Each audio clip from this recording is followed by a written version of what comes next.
Not every monster suffers for their crime.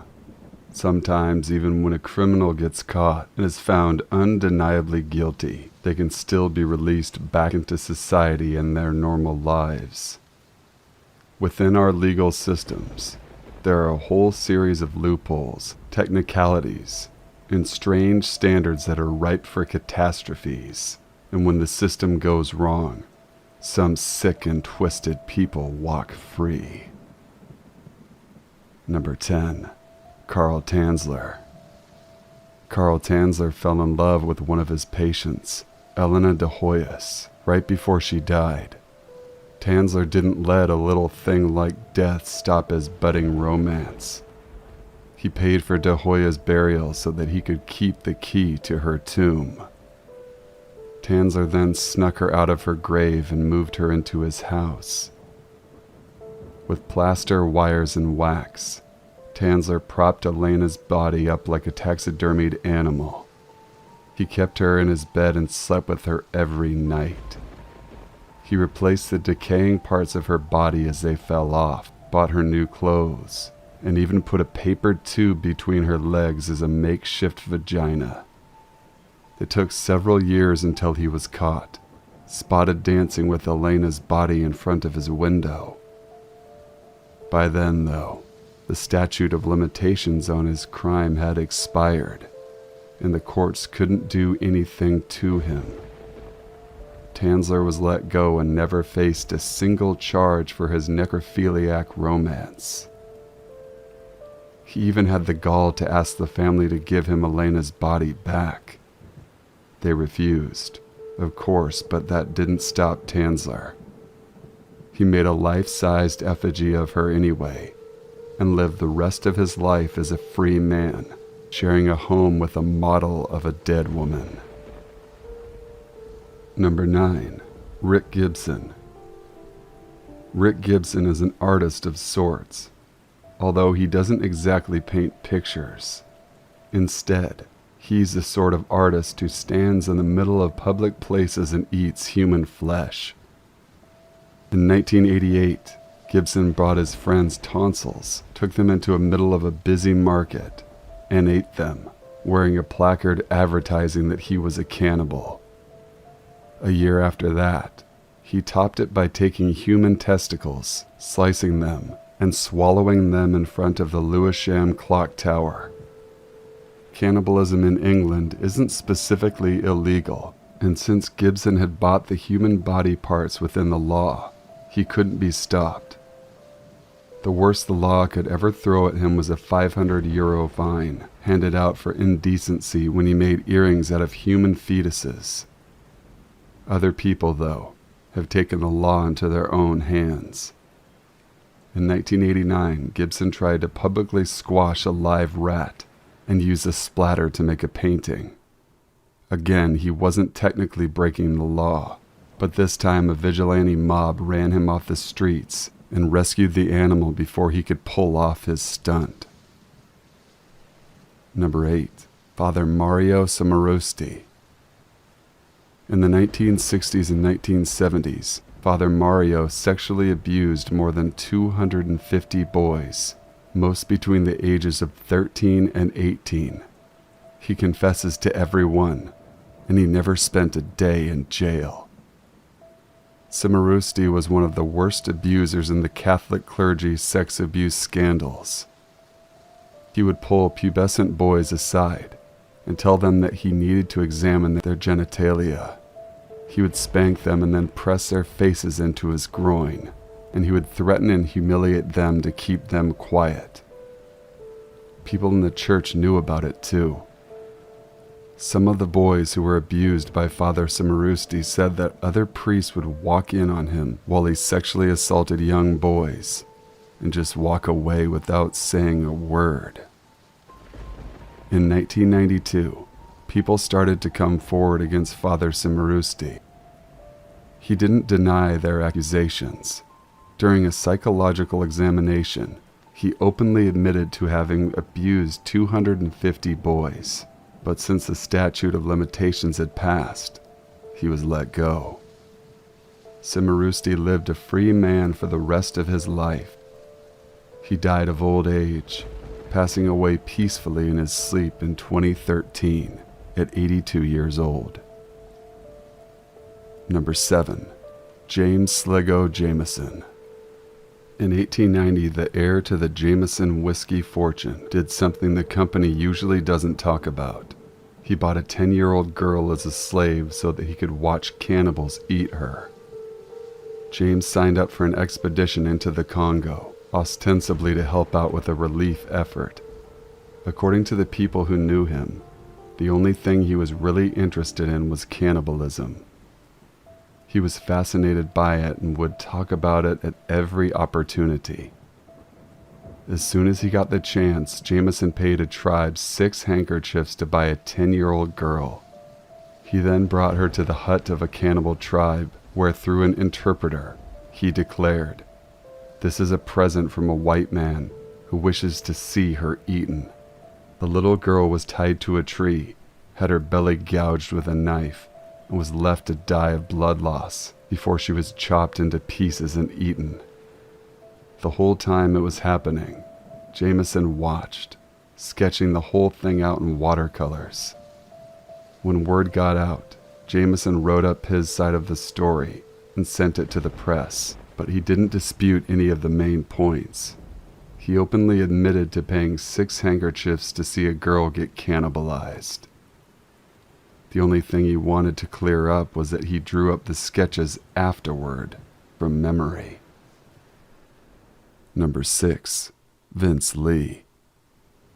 In 2008, Vince Lee stabbed and beheaded Tim McLean, a man he'd never met before, on a Greyhound bus. While the other passengers fled in terror, Lee severed parts of McLean's body and cannibalized his flesh. It was a horrific crime that rocked the world, and yet a little over 8 years later, Vince Lee was released back to the public. As of 2017, he had been completely and unconditionally discharged.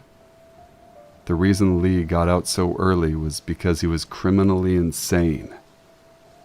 Instead of prison, he was sent to a mental institution, which, in Canada, meant that he was entitled to a complete and total release as soon as he stopped being a threat to others. By 2016, he was allowed to live on his own, with the only requirement being that monitors had to come by every day to make sure he was taking his medication. As of February 2017, Lee no longer even had to check in. He is completely free and independent, and nobody's even watching to make sure he's taking the pills that are supposed to keep him from killing again. When Tim McLean's mother learned that her son's killer was completely free, all she could say was, "I have no comment today. I have no words." Number 5. Mitchell Johnson and Andrew Golden. In 1998, Mitch Johnson and Andrew Golden stole 9 guns and a crate full of bullets and set themselves up in a forest outside a middle school in Jonesboro, Arkansas. Golden sneaked in and set off the fire alarm before rushing back out to their hiding place. As the children swept out, Johnson and Golden opened fire, killing 4 children and 1 adult before they were stopped. The school shooting wasn't Johnson's first crime. Just 1 year earlier, he'd been caught molesting a 2-year-old girl. He was brought to police and didn't deny doing it, but he was let go. And for murdering 5 people, he only got 7 years in jail. The reason they were untouchable was their age. Johnson was 13 years old and Golden was 11, so their only sentence was to stay in juvenile hall until they turned 21. It's a law that, in theory, was meant to protect young offenders, although, ironically, it meant that Golden spent 2 more years in prison than Johnson, purely because he was younger. Since his release, Johnson has been in constant trouble with the law. What a shock. He's in and out of prison regularly. Currently, though, both boys are on the outside, and are the only school shooters in the United States who were allowed to walk free.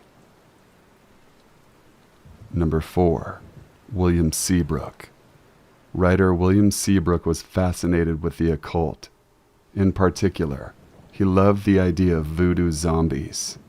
In fact, his writing is a part of the reason zombies became the state of popular culture they are today. In the 1920s, Seabrook decided that he wanted to try human flesh for himself. He went to West Africa and begged a tribal chief to let him join in on a cannibalistic ritual.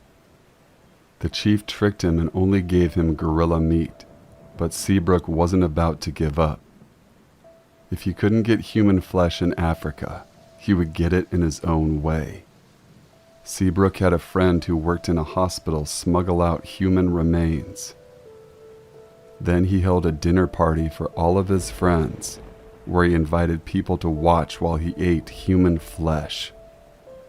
Technically, doing so was not a crime, so he simply continued living free, even describing the taste of human flesh in one of his books. His whole life was full of unnerving behavior that wasn't quite legal.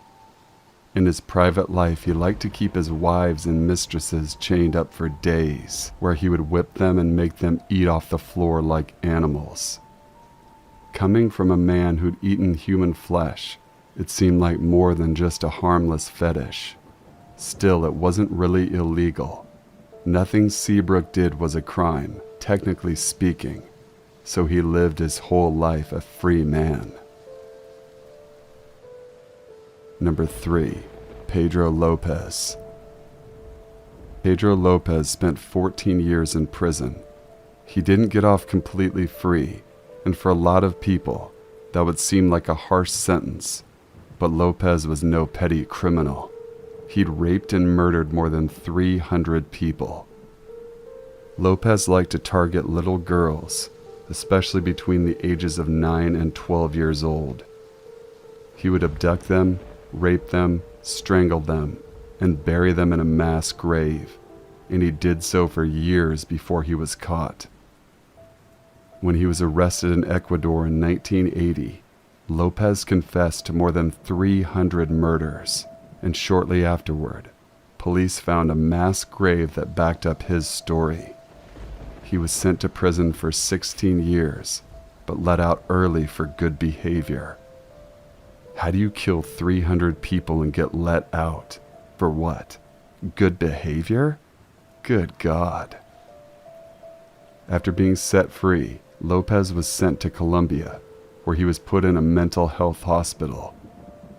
He was only there for 3 years before they let him go, deeming him fit to re-enter society. Nearly the second he was free, Lopez bailed out of the country, and is believed that he killed again. He's now wanted for a new murder committed after his release, but nobody has seen him since. Number 2. Karla Homolka. Karla Homolka and Paul Bernardo are two of Canada's most notorious serial killers. The pair confessed to raping and murdering at least 3 women, but it's widely believed they killed far more people than that. Their crimes are unimaginably awful. Homolka started her killing spree by drugging her own teenage sister and presenting her to Bernardo as a wedding present. She joined her fiancé in raping and murdering her own sister, filmed the whole thing, and went on to do the same thing to many other young girls.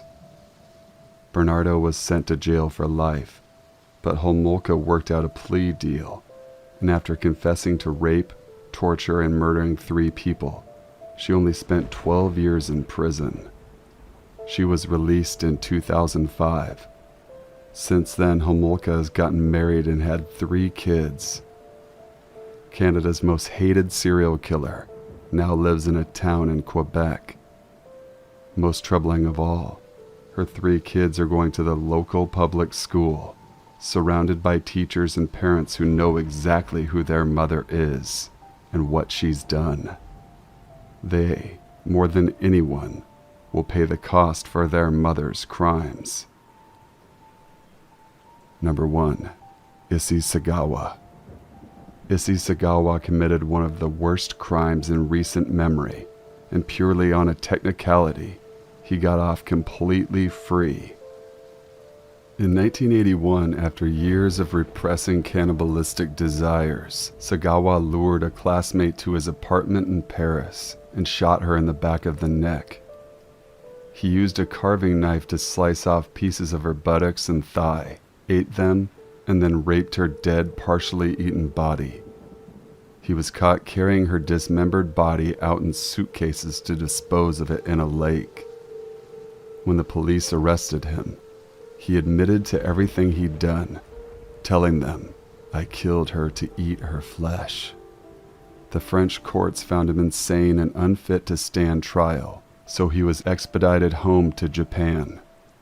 Once Sagawa was in Japan, the French courts refused to share their documents, feeling that the case was closed and sealed. With nothing to use against him, the Japanese courts had to let him go. Not only did Sagawa go free, but he became a minor celebrity, conducting interviews and writing books to glorify his crime, and he openly admits that he plans on killing again. "There's no doubt in my mind that I want to eat human flesh again," Sagawa said in an interview. "It's delicious stuff." Thank you, my good people, for watching the video until the very end. I hope you guys enjoyed that video. I hope you guys enjoyed the new style of the last couple videos, kind of a top 10 countdown type feel. If you want your story featured on an upcoming video, email the email in the description box below. And if you're not subscribed to my channel, please consider doing so now, and be sure to like and comment as well. Until we meet again, stay safe, stay sinful.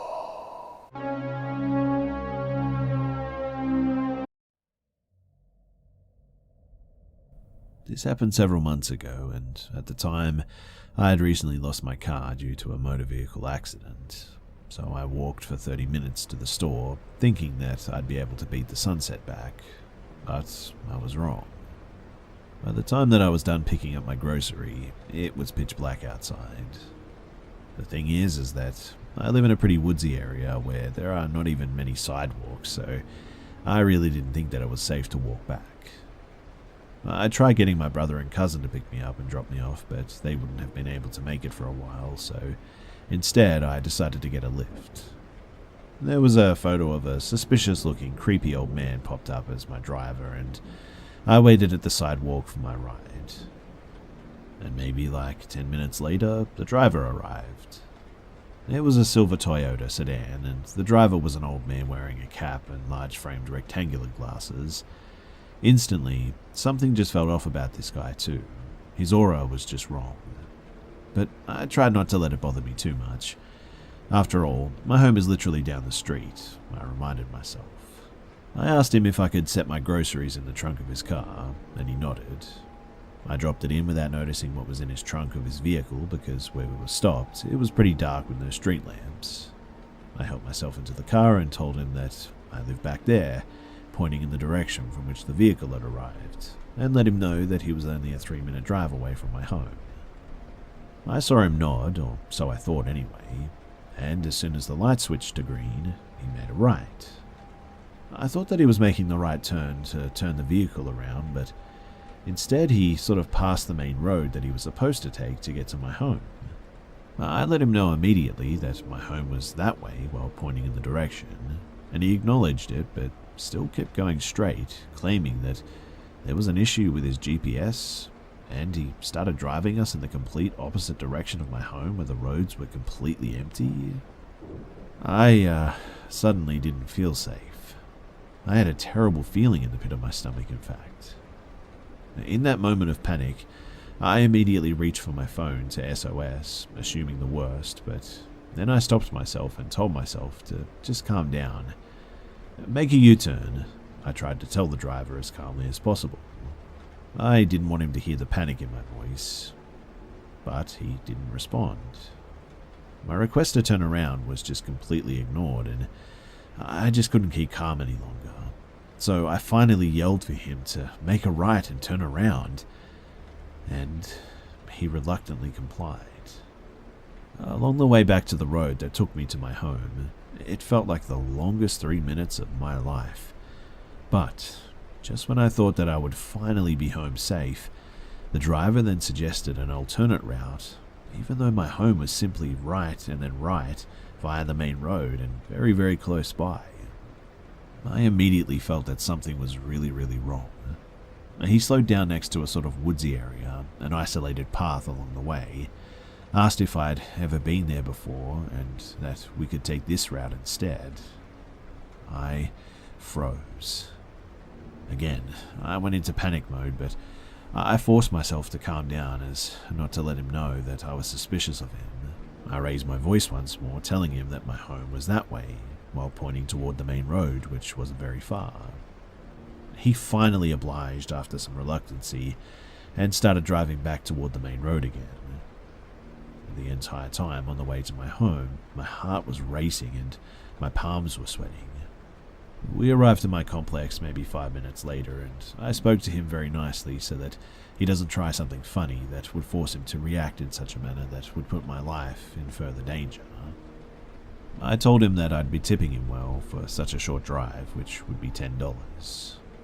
I quickly hopped out of the car and jolted to the trunk to retrieve my groceries, and as I grabbed my bags, I saw something that I hadn't noticed before, because this time the street lamps surrounding my complex illuminated the trunk of his car.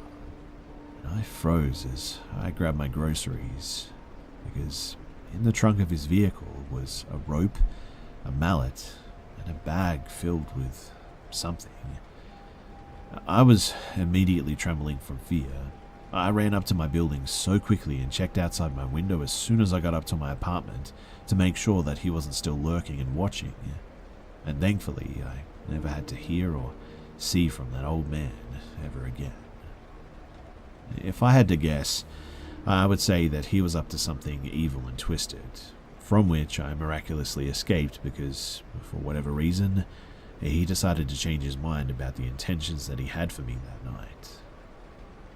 To this day, I can only guess as to what his intentions were, but judging by the items that I found in the trunk of his vehicle, it's not something that I would have ever had wished to find out.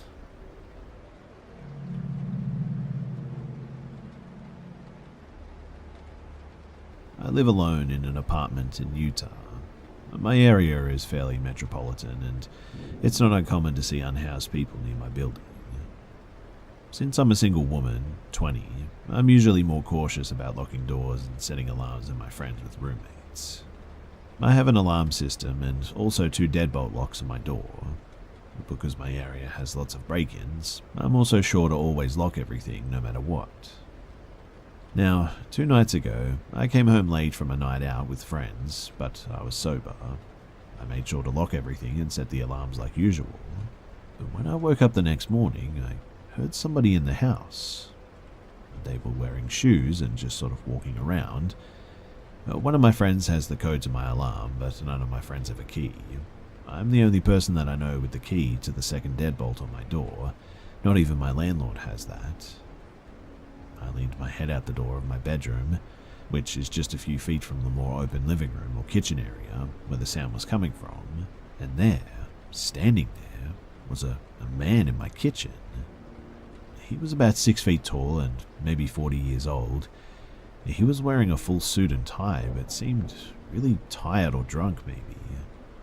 He was standing by the fridge and eating leftovers out of the Tupperware and just kind of staring.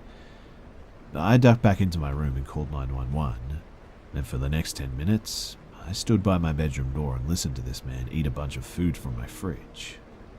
When he was done with something, he would just drop the container to the floor. When the police showed up, both deadbolts were still locked. They knocked on the door and the man in my apartment answered. The police rushed him and yelled that it was okay now.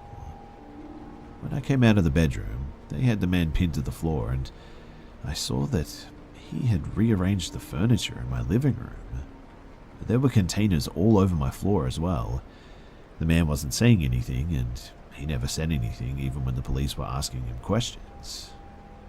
After they took him away, the officer told me that the man had business cards in his wallet, and apparently he works at a bank downtown. But the weirdest thing is that my alarm was set, and my deadbolts were locked from the inside, even when he was in my apartment. None of the windows were unlocked, and I'm on the 4th floor, or open either.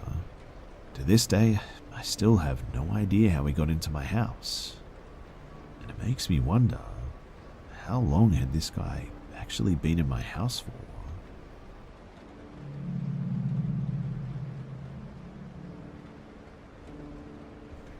So before I get started, to make things a little bit easier, I suppose, I'm just going to label my cats in orders of alphabet, sort of.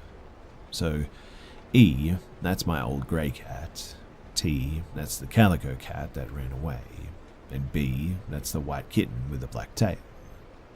Now, normally I probably wouldn't share something like this, but this is the 4th time something strange has happened, and it's left me more than a little creeped out and wanting to vent and maybe get an opinion or two on the matter as well. So my family, which is me, my sister and my mother, moved to a new house about 2 years ago, and the basement downstairs is unfinished, with the laundry room to one side split with a wall, and the rest of the basement is supposed to be a sort of play or gaming TV watching area for my sister and I. The basement has always been a creepy area, but it's a basement, right? No one likes basements, so I never really thought much of it. Until, well, now. So the first event, it was probably like 5 or 6 months since we had moved into the house, and I was downstairs watching something when I heard my name from the laundry room. The catch? My mum was working evenings, and it was Friday, pre-COVID, so my sister was at my friend's house, and I was alone with no one but my 2 cats, E and T, to keep me company. Needless to say, I turned the TV off, and I bolted upstairs. The second event, this took place maybe a few months after the first event. Only T had just recently escaped from the new house. We had no luck finding her, and I remember being upstairs in the living room when I heard T meowing from downstairs. The problem was that I knew that it wasn't just mistaking E's meowing for T's because E was in my mum's room. I went in to check. E was still in my mum's bed, and when I went back to the living room, the meowing had stopped. I didn't go downstairs to check because it was just really creepy. The third event, this one took place maybe a month ago, I think. We got our new kitten B in November of last year, and she's a rowdy little thing, getting into all the nooks and the crannies of everything. She also annoys E every chance that she has, and one day I was watching them just run around each other when E came flying past me from the basement and into the kitchen. I was heading downstairs to the freezer, I think, when I saw E at the bottom of the stairs. I just sort of stared for a moment before I backpedaled and searched for E, where I knew that I had just seen her rush past me and found her in my room. I rushed down the stairs, and the only one down there was B. I have no idea what happened that day. I don't know if I was just hallucinating or what, but it was creepy. Now, the fourth and the final event happened just recently. I was downstairs again when I heard meowing from the far upper left corner from where I was sitting of the basement. The only problem was that I knew that my cats were in the laundry room playing with each other, and even though I could hear them, I got up to check just in case. I decided that because my mother was home at this time, I had the ability to check out whatever was happening, because this time if something did happen, at the very least I could scream and be heard. But when I did, I found nothing but scratches in the concrete floor leading under this shelf thing that my mum has. Now, I don't know if a cat can scratch into concrete floor, but I don't think they can, so if you can, prove me wrong, but I don't know. Something weird is going on in this house, and I don't know what it is. Anyways, there's lots of bad vibes all around here, and I've been trying to keep away from the basement at night now, and and any meowing that comes from the basement is pretty much ignored because I don't know what's going on down there, but it's definitely not my cats.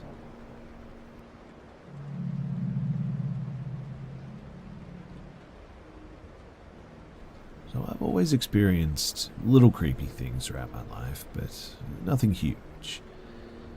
I moved from California to Western New York to live with my boyfriend, and we moved into our new place. It's a really nice area, so I would say that I lived without huge fear of anything really happening. We work nights, but I'm currently laid off due to COVID. My boyfriend still works though, 8 p.m. to 4 a.m., so I'm awake and alone during these hours with my dog and 2 cats. Now, it all started off as knocks on my back door, always coming from the back door too, that I would sometimes get scared of, but I just passed them off as the wind. But then one day, while I was playing PS4 online while in a party chat, I hear a lady sobbing outside. I tell my friends, and they tell me to not open the door, believing that it could be a human trafficking trick. So I crawl to the window and peek outside, only to find that there's nobody out there. So we joked that my backyard is haunted and all that, but I didn't really think much of it. I eventually even forgot about it. Now, this one stands out to me though, because I almost ran outside. I was on the phone with my family as my boyfriend was leaving to work. He usually lets the dog out before he leaves, and sometimes she doesn't come back in immediately. This is important too because she has escaped from our yard as my boyfriend leaves, and we have to chase her down the block to catch her. So while I'm on the phone, I clearly hear my boyfriend yell the F-bomb. I immediately think, oh no, the dog has escaped. So I hang up the phone and rush to the door, but I realize that his car is gone. So I hang up the phone and I rush to the door, but I realize that his car is gone, so I just stand there confused and call him. Hey, what happened? Did Ruby get out? No, she's inside. Why did you think that? Well, I thought that I heard you yell outside. Oh, that's weird. No, I'm like a few blocks away right now. I was left extremely confused as I've never experienced that. I keep hearing things since then though, like knocks and bangs, even meowing ones, but I ignore them all because I don't want to go outside. Whoever or whatever it was, it wants me outside, I guess, and obviously I don't want to do that. So at around 3:30 a.m. today, my boyfriend got out early and got home. But as I was doing dishes, I didn't get to hug him with his welcome back hug yet. He went upstairs to get changed and I continued doing my thing, but I then hear him at the back door saying hello. For a moment, I'm thinking, he's outside the door and needs me to unlock it and open it. But I quickly realize that he's upstairs. So I just sort of freeze and immediately call him as I'm scared and confused. He tells me that he didn't say hello and that he's in the bathroom. I slowly walk away from the kitchen to the opposite side of the house, and at this point, I'm shaking pretty hard.